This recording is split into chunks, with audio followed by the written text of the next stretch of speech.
ছাদ বাগানে সবাইকে স্বাগতম।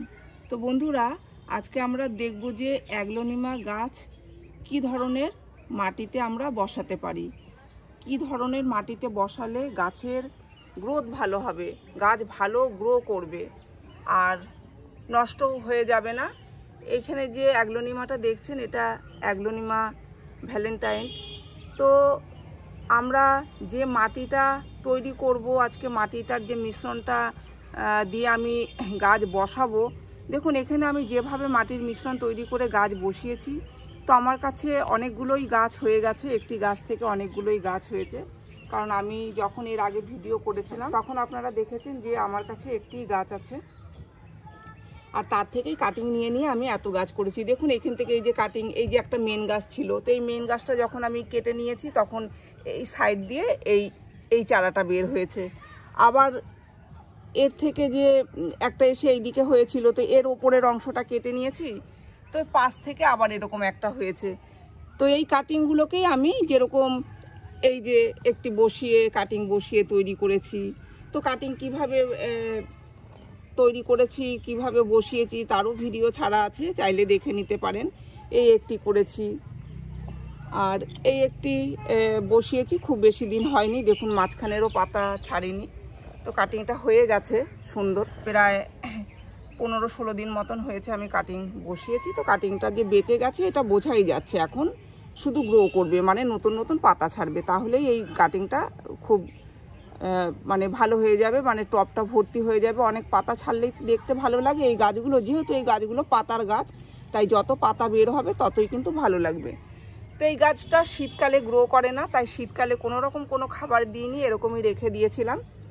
এখন যেহেতু শীত চলে গেছে, এখন আমরা এই গাছগুলোতে খাবার দিতে পারি।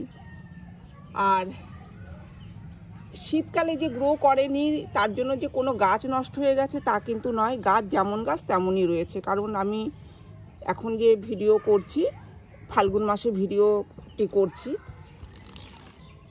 এই দেখুন এখান থেকে একটি আমি নিয়ে বসিয়েছি অন্য টবে, আবার সাইড থেকে দুটো চারা বের হয়ে গেছে। তো এইভাবেই কিন্তু আমরা চাইলে এক থেকে অনেক গাছ করতে পারি।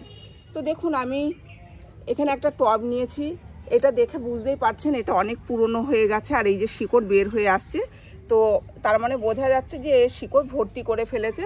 অনেক শিকড় হয়ে গেলে কিন্তু গাছ গ্রো করতে চায় না সেভাবে। এখন যদি আমি এই গাছটাকে ভালোভাবে গ্রো করতে চাই, তাহলে আমাকে রিপোর্টিং করতে হবে, বড় পটে দিতে হবে। তো আমি তার জন্য দেখুন এখানে একটা 8 ইঞ্চির পট নিয়ে নিয়েছি, আর এটা ছিল 4 ইঞ্চির পট। তো এই 4 ইঞ্চি থেকে আমি এখন 8 ইঞ্চিতে দেব। আপনারা যদি নার্সারি থেকে গাছ কিনে নিয়ে আসেন, তো এই ধরনেরই মাটি তৈরি করে বসাবেন। দেখুন আমি এখানে মাটির মিশ্রণ নিয়ে নিয়েছি, এতে আছে 4 ভাগ মাটি, 1 ভাগ বালি, আর রয়েছে 1 ভাগ কোকোপিট, সাথে রয়েছে 1 ভাগ জৈব সার আর ফাঙ্গিসাইড পাউডার। আমি জৈব সার 1 বছরের পুরনো গোবরের সার নিয়েছি, আপনারা চাইলে ভার্মি কম্পোস্ট নিতে পারেন। আর যেহেতু এই গাছটা একটু ময়েস্ট পছন্দ করে, অ্যাগ্লোনিমার অনেক প্রজাতি আছে যেগুলো একেবারে মাটি শুকিয়ে গেলে জল দিলেও হয়ে যায়, তবে এই যে প্রজাতির অ্যাগ্লোনিমাটা, এই অ্যাগ্লোনিমা একটু ময়েস্ট পছন্দ করে, সেই কারণে আমি কোকোপিট দিয়ে দিয়েছি। তো কোকোপিট দিয়েছি, আর মাটিটা আপনারা বুঝে দেবেন। আমার এই মাটিতে বালির ভাগ একটু ছিল, তাই আমি 1 ভাগ বালি দিয়েছি। যদি মনে করেন যে আপনাদের মাটিতে আরেকটু বালির ভাগ বেশি দেওয়ার দরকার, সেই জায়গায় আপনারা 3 ভাগ মাটির সাথে 1 ভাগ বালি দিতে পারেন। আমি এখানে 4 ভাগ মাটির সাথে 1 ভাগ বালি দিয়েছি। তো এখানে দেখুন যে আমি টব নিয়েছি, এতে খোলামকুচি একটা দিয়ে দিয়েছি, এটা ভীষণ জরুরি, এটা কিন্তু দেবেন, তা না হলে জল নিকাশের ব্যবস্থাটা ভালো হবে না, সেই কারণে এটা দিয়ে দিতে হবে। এবার এই পটের থেকে এটা বের করে নেব, কিছুই না, একটুখানি টানলেই হয়ে যায়। কারণ জল দেবেন না, যখন এরকম বের করবেন টবের থেকে, সেই দিন জল দেবেন না।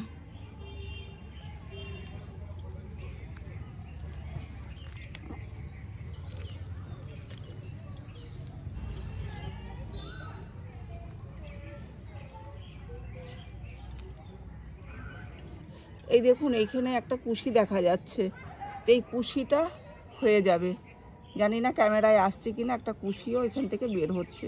তার মানে এখন যে আমি রিপোর্টিং করছি, এই গাছটা খুব ঝাঁক হবে। তো সেই কারণেই আমি রিপোর্টিং করে দিচ্ছি। শীতকালে কোনো সময় রিপোর্টিং করবেন না, কাটিং কাটবেন না।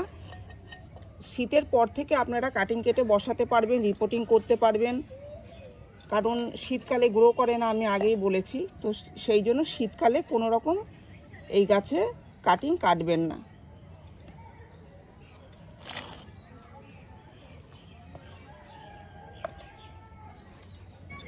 এবার এতে জল দিয়ে দিচ্ছি। এই গাছকে এরকম জায়গায় রাখতে হবে যেখানে সকালে 1 ঘন্টা 2 ঘন্টা মতো রোদ্দুর আসে, সেরকম জায়গায় এই গাছকে রেখে দিতে হবে। এই গাছটা সব থেকে ভালো গ্রো করে কোনো গাছের নিচে যদি গাছকে রেখে দেওয়া যায়। দেখুন আমি এই গাছগুলোকে এরকম একসাথে করে তারপরে যে বড় বড় গাছ, এই বড় বড় গাছগুলো চারিপাশ থেকে রেখে দিই, যেগুলো আমার ছাদে থাকে। কারণ আমি যে টবটা পাল্টালাম এটা দেখেই বুঝতে পারছেন এটা ছাদেই থাকে এই টবগুলো। তো ছাদে আমরা এইভাবেই গাছকে রাখবো, আড়াল করে রাখবো, অন্যান্য গাছ দিয়ে আড়াল করে রাখবো, যাতে সেই গাছের ছায়াটা পড়ে। সারাদিন আলো বাতাস পাচ্ছে, অল্প অল্প রোদ্দুরও পাচ্ছে, অথচ ছায়াযুক্ত স্থানেই থাকছে। তো এরকম জায়গায় কিন্তু এই গাছ খুব ভালো গ্রো করে। তাই এরকম জায়গায় গাছকে রেখে দেবেন। এই গাছকে ইনডোরেও রাখা যায়, তবে এরকম জায়গায় রাখবেন যেখানে সারাদিন ভালো আলো আসে। সেরকম জায়গায় রাখলে কিন্তু গাছ গ্রো করবে। আর অল্প রোদ্দুরের প্রয়োজন হয় সব গাছই, মানে হালকা, ধরুন 10 মিনিটেরও যদি রোদ্দুর পড়ে এই গাছের ওপরে 10 মিনিট, তাতেও কিন্তু ভালো হয়। তো এই টবটা দেখুন, এটা কিন্তু আমার ঘরে থাকে। তো আমি মাঝে মাঝে বারান্দায় এনে রাখি, আবার ঘরের ভিতরেও রাখি। কত সুন্দর কিন্তু গ্রো করেছে।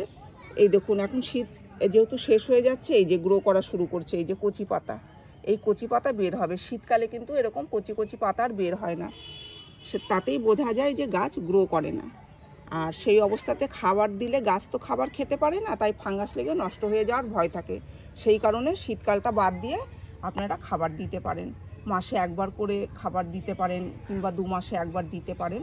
এইভাবে খাবার দিলেই দেখবেন গোবরের সার ভিজিয়ে জল দেবেন, ভার্মি কম্পোস্ট দেবেন, মাঝে সাঝে হালকা পাতলা করে সর্ষের ফুলের জলও দিতে পারেন। তো এইভাবেই আপনারা গাছ করুন, দেখবেন খুব ভালো গাছ হচ্ছে। বর্ষাকালে এই গাছগুলোর চমক আরও ভালো হয়, মানে খুব চকচক করে আর খুব গ্রো করে তখন বর্ষার জল পেলে। তাই দেখবেন যাতে বর্ষার জলটা পায় এই গাছে। তাই ড্রেন সিস্টেম ভালো করবেন। ময়েস্ট পছন্দ করে, কখনো জল বাঁধিয়ে রাখবেন না, ড্রেন হয়ে যাতে সেই জল বের হয়ে যায়। প্রথম দিন দেখুন একটু জল বেশি করেই দিতে হবে আমাদের, যাতে এই যে জল বের হয়ে যায়, তারপরে আমরা বুঝে জল দেব, ঠিক আছে? তো এইভাবেই এই গাছকে করলে দেখবেন কত সহজে গাছ হচ্ছে আর গাছ নষ্টও হয়ে যাচ্ছে। আমরা একের পর এক গাছও এরকম বাড়িয়ে নিতে পারি কাটিংয়ের মাধ্যমে।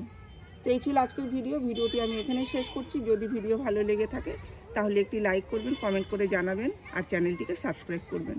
আপনারা গাছ লাগান, ভালো থাকুন, সুস্থ থাকুন। দেখা হবে পরের ভিডিওতে।